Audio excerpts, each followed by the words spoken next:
over.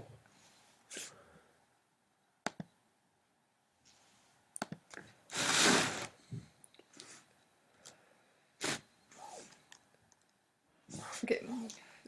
Landbrug og dambrug. Økonomi og grøn afgift. Ja.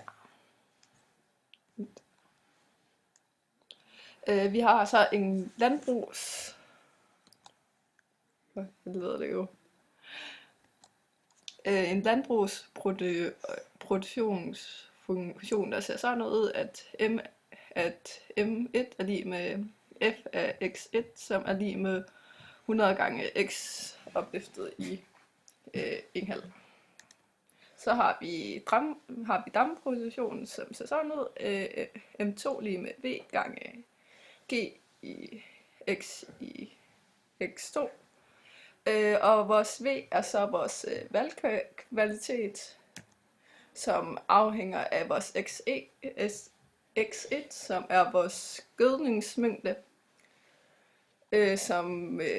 som er det, vi skal bruge i landbrugsproduktionen. Så har vi input og output på gødning, foder og hvad der kommer ud, korn og fisk. Det kan vi så lave en overskudsfunktion af. Først kigger vi på landbrugsoverskudsfunktionen, hvor vi har vores input og vores output og vores... Nej, det her det er prisen på input, Ja. og det her det er prisen på output. Ja. Og vores gødning, vores x1. Ja. Og den optimale gødningsforbrug er så O-mærke af x lige med 0, som er vores afledte funktion. Vi differentierer vores overskudsfunktion, og så sætter vi den lige med 0, og så finder vi det optimale forbrug af gødning. Som er vores max. Yep. Og vi kigger på monotomiforholdene og sikrer os, at det er et maksimumpunkt, vi har fundet. Og vores aktuelle valgkvalitet, som afhænger af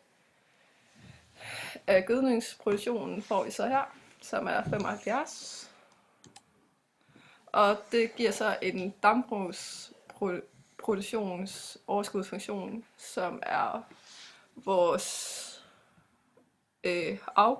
output og vores vandkvalitet og vores input her. Som så igen tager vi så den afledte O-mærke af x, så vi så får et foderproduktion på det her, som vi sætter ind i vores multiniforhold, så vi finder ud af, at det er et max. Men så bliver der indført en grøn afgift på gødning, og det påvirker så landbrugets overskudsfunktion. Og det vil sige, at prisen på input, her lægger vi den grønne afgift på 0,5 til. Så nu kommer overskudsfunktionen til at se lidt anderledes ud. Og igen så gør vi ligesom før, at vi nu finder det optimale gødningsforbrug ved at sige O-mærke er lige med 0. Og når vi så gør det, så finder vi vores optimale gødningsforbrug for at få det optimale overskud her. Og det bliver så 40.000 i det her tilfælde. Det vil sige, at den grønne afgift gør, at gødningsforbruget falder.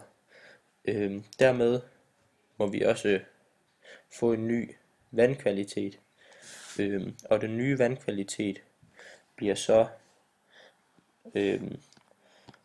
afhængig af de her 40.000, som er enhederne af gødning, vi bruger i landbruget. Og dermed får vi en vandkvalitet på 80.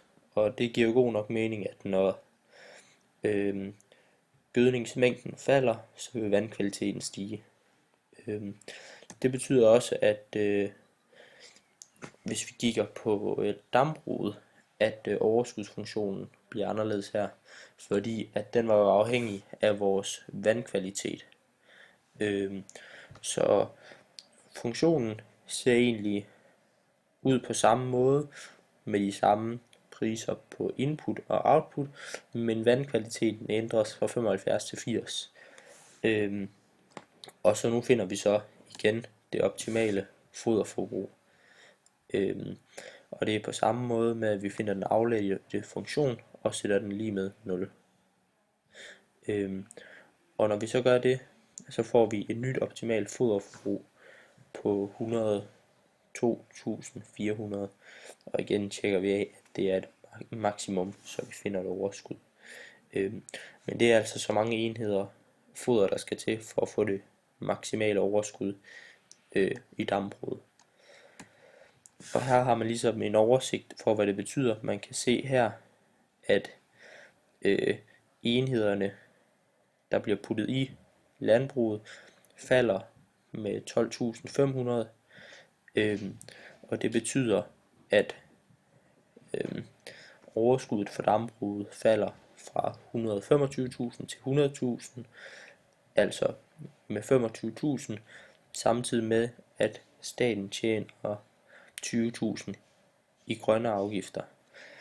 Kigger vi så på dambruget, så kan vi se, at vores optimale input af foder steg fra 90.000 til 102.400, og det giver jo så et andet overskud, fordi at, som vi kan se her, at mængden af fisk, der bliver produceret, stiger med 3.100, og dermed får vi også et større overskud.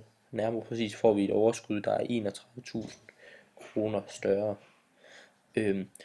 Hvis vi så kigger på, hvad det betyder for samfundet, så betyder det, at dambrugets overskud stiger med 31.000, staten tjener 20.000, det vil sige, at vi har 51.000 i ligesom ekstra indtægter, mens vi har en ekstra udgift eller tab på 25.000 i landbruget. Det vil sige, samlet set er der en statslig eller en samfundsmæssig gevinst på 26.000. Så selvom dambruget taber penge, fordi de producerer færre enheder korn, så stiger den samfundsmæssige gevinst, fordi at dambruget begynder at producere mere og sælger mere, samtidig med at staten får en indtægt.